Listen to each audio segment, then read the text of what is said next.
All right.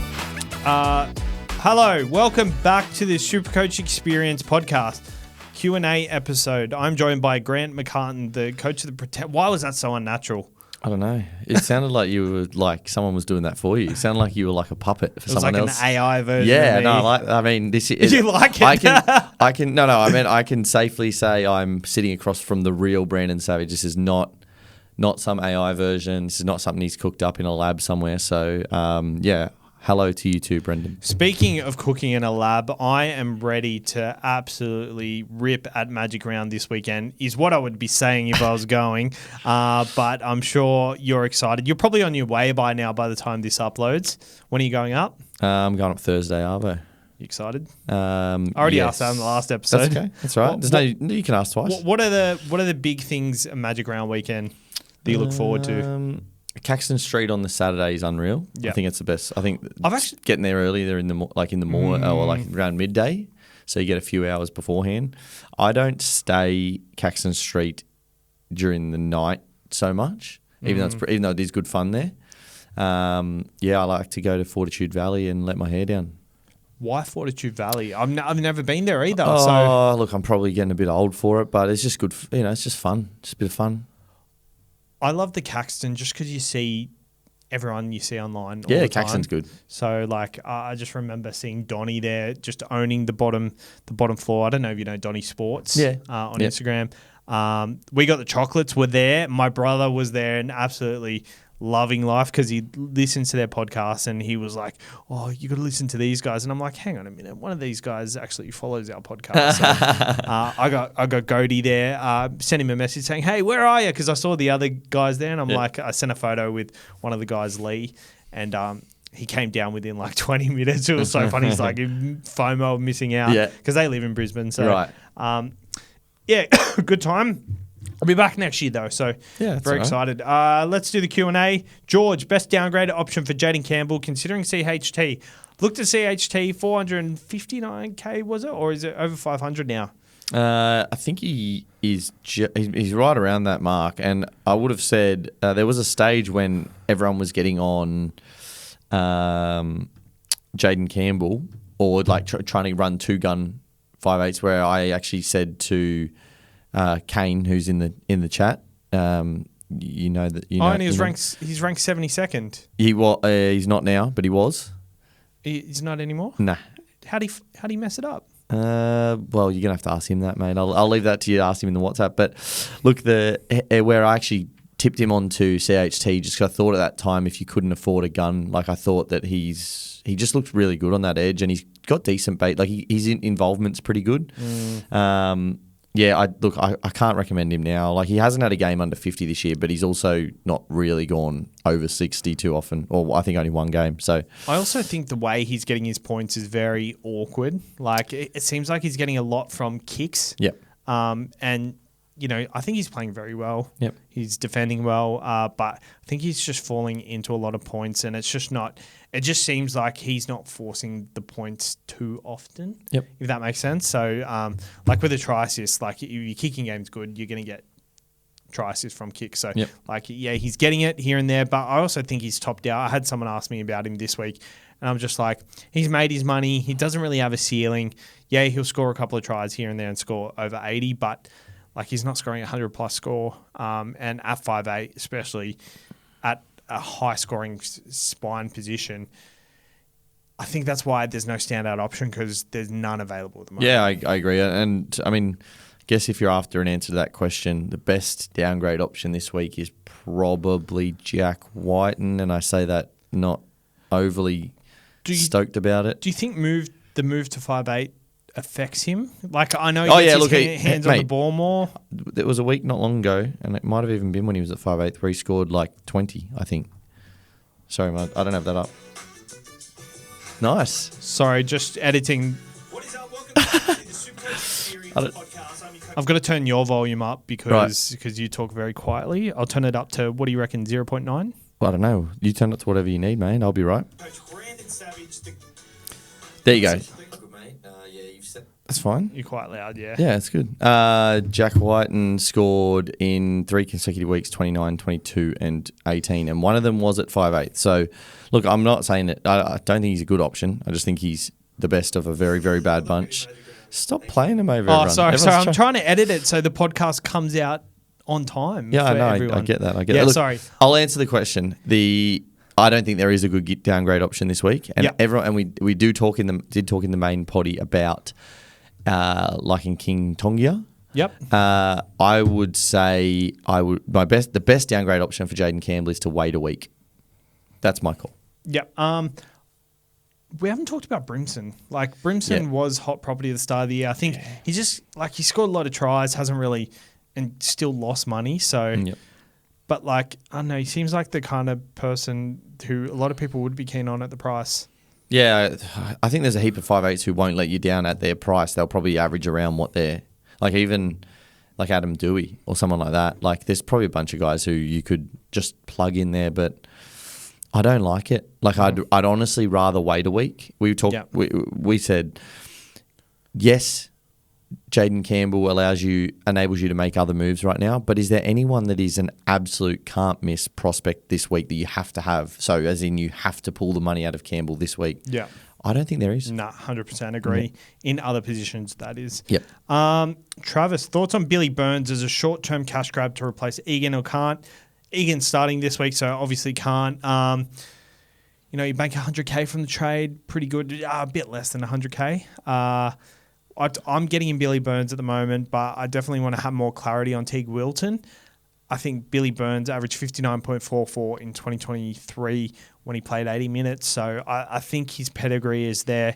He's a solid backup for second row, for them to have. I'm surprised they're not going with Talakai. They're just trying not to disturb the makeup of the side. Is that what they do there? I think they've turned I think they believe they've turned Talakai into a middle. Well, even Kailero being injured, they didn't move him out there, which is crazy. Yeah, I think he's either maybe it's not so much weight, but just the role they want him to play. I think they're pretty clear with how they want to use him. Very smart too, because you see a lot of players like this, going to a preseason, putting on weight or taking off weight to play a certain position, and then all of a sudden they move them, and then they get criticism because they're too light or they're too heavy for the position that all of a sudden. If Talakai's added some weight and he was already on the big side, definitely of a centre, but even of a back rower, stockiness. Imagine how he'd go defending the centres right now. It'd be doing him a disservice. 100%. So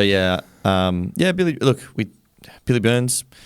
I think that you need the clarity. I think you have to be confident he's playing 2 weeks. I don't think you can just go, well, he's got his good price and he's available and he's probably playing at least 1 week. You really want to say, yep, I'm certain he's playing 2. Yep. That's also what I like. I think I like that Teague Wilton isn't on the extended, but I guess if he is on the extended, there's every chance he plays. Yeah, that's exactly right. That means you at least get 1 week. Yeah, exactly. But if the fact that he's not on the extended means we at least get this week, but do we get next week? I guess we see it's such a hard one because I like him as an option. I think I'm just trying to talk myself into him. We do have some questions in the Patreon.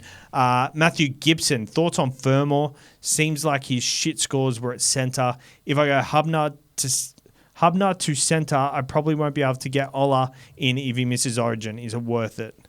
So I think he's trying to say that he's going to go Hubner to Furmore, not Hubner to centre. He was just, I think, got done by his own. Bit of the order, correct. Yeah. If I go Hubner to Furmore, I probably won't be able to get Ola in if he misses Origin.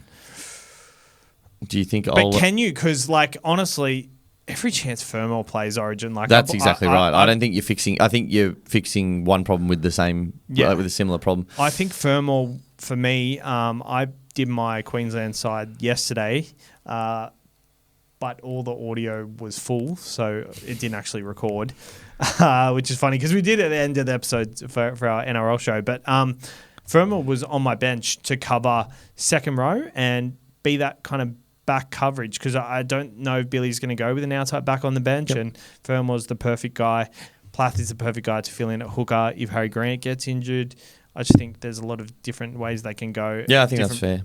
I think it's fair. I don't think that you want to miss out on. I don't think it's about missing out on Ola, because I think you would find a way to get him in, because he's not like at some ridiculous price. Exactly. It's about making sure the option that if you do want an option this week, I'm not against getting Furmore. I've been pretty clear on that, but I don't think that he's a must-have. I think he's actually not even really that close to a must-have. He's got a really nice duel though, but if you want to go that way, just get Dylan Lucas and save yourself the hassle. Well, just think of Hubner as like a shaved cat. You want Bo because he has Furmore. Oh my god, that's shocking. Greg, I can't. Is Kant to Zavala a good downgrade to free up cash?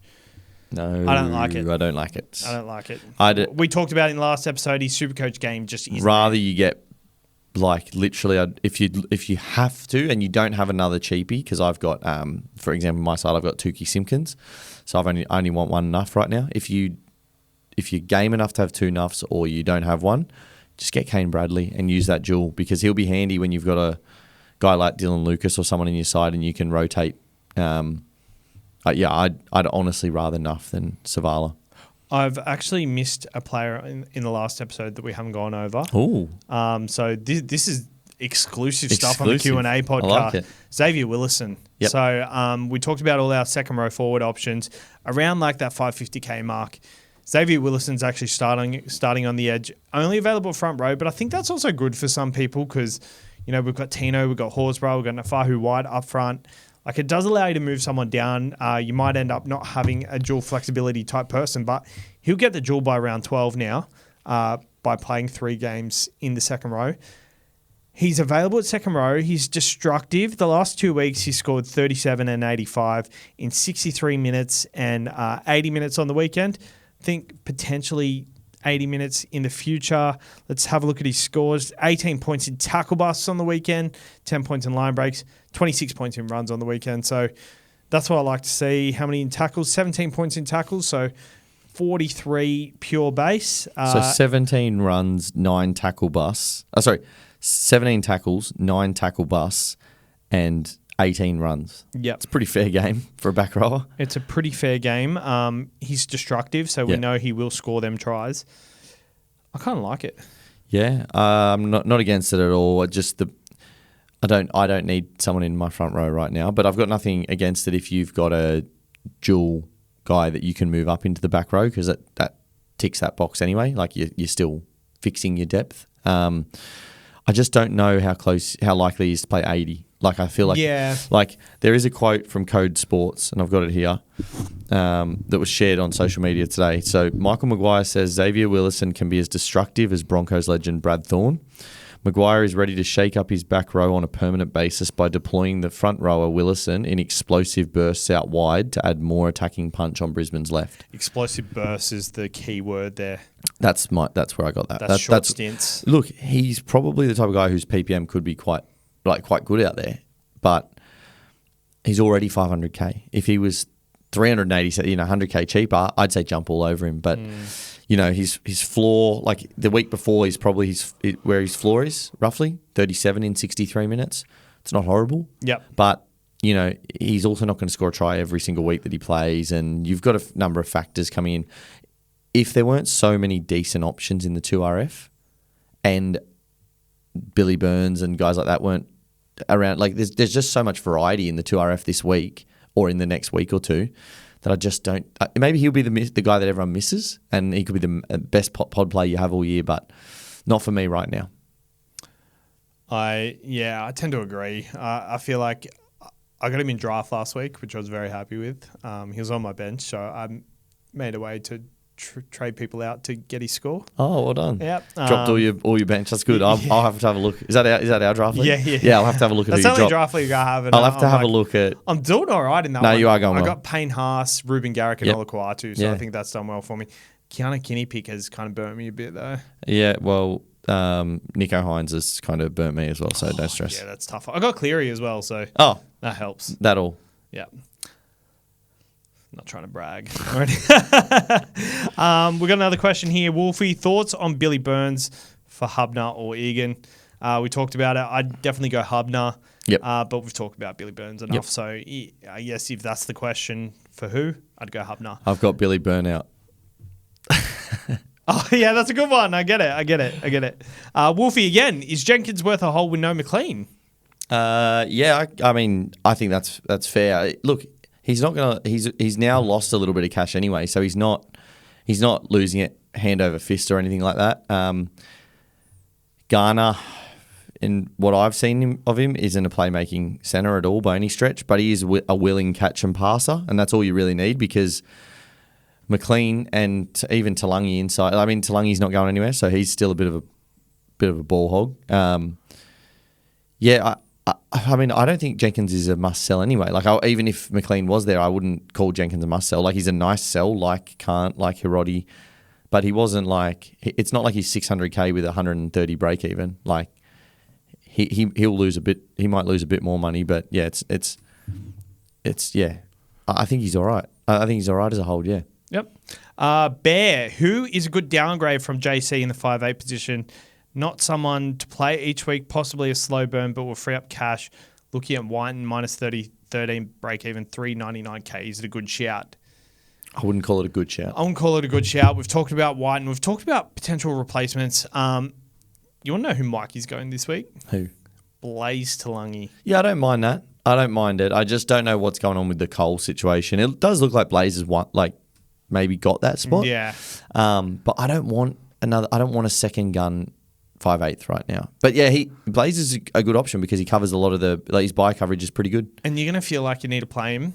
To be honest, we haven't even talked about him. Yeah, we can touch on him again. We can have a second exclusive. No, we have. No, we haven't.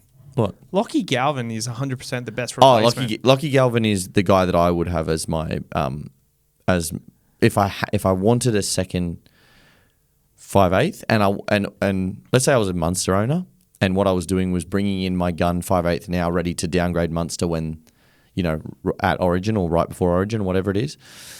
I would go Galvin. I think he's the best option there, and I don't think it's close either. Yeah, neither do I. 600K, you're banking 100K from the trade. Lowest score of 51. Yeah, Luai's letting him do everything. Yeah. When it comes to finishing touches. 85 on the weekend, so we've seen. Luai. Is Luai an option? No.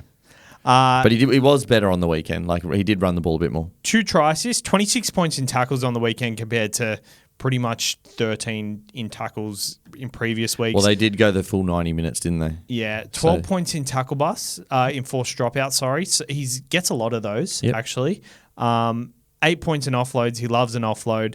2 points in tackle bus, a line break assist, 13 points in runs. There's just a lot to like there. He's the great accumulator. Every single stat. Yeah, always. There's nothing out of the ordinary there, but yeah, lowest score of 50, 51, 57, 53, 59. So there's a lot of 50-odd scores there. He's had some of those where he's gotten... So he only had one game this year where he didn't get a try or a try assist. It was round one. Yep. He still scored 51 in that. Yep. But he's also had games where he got 50s with a try assist or those sorts of things. A lot of his try assists have come off kicks. Mm-hmm. Again, the difference with him versus some of the other options that we talked about, like let's say Chanel Harris-Tavita that we touched on earlier, is that Galvin can go 100 plus or 80, 90 plus semi-regularly. So when you look at him and go, oh yeah, his floor's 50, he's also got the ceiling. I think I was looking at Galvin last week and there was too much conjecture around it. And I also needed to get a bit more money out of Jaden Campbell than that. But yeah, you can't go wrong with Galvin, I don't think. I think he's actually a really good buy. I don't want to play 2 5'8" right now. 100%. Can wait for him till Origin. Last question by Blake. What would your last 3-course meal be? Mine would be entree, cheesy garlic bread, mains, small pork ribs with a chicken palmy and chips. Dessert, jar of Nutella. Just a jar of Nutella. That's a bit rogue. I don't mind that shout. I'm a seafood fan, so I would probably go an entree of something like oysters. Maybe something like a Moreton Bay bug or something like that. Like some sort of sort of crayfish, shellfish. Then I'd have probably a nice ribeye. Surf and turf though. some prawns or something on the side, king prawns. And then I'm having ice cream for dessert all day long. I love my ice cream.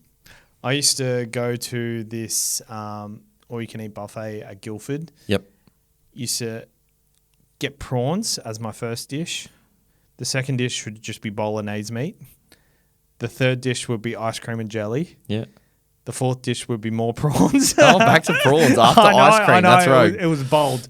And then, I'd chuck in like some prawn chips here and there and like the little crunchy noodles and a lot of different sort of, I never got the fried stuff. I love dumplings too, but yeah, I honestly couldn't pick one meal. Like I love so much stuff. I'd prefer not to have to pick a last meal, same. but I'd head down that way. It'd be seafood and steak, and ice cream would probably be, I am a gelato fan. But I'd be happy with even just, your connoisseur or something like that, cookies and cream, something like that. But I'd prefer, that'd be good. That'd be good for me. I'd be an acai bowl, like a massive acai bowl with Biscoff like dribbled all over it. Full sugar ice cream's really good. Yeah. I don't know why you're going healthy. It's your last meal. Get the good stuff.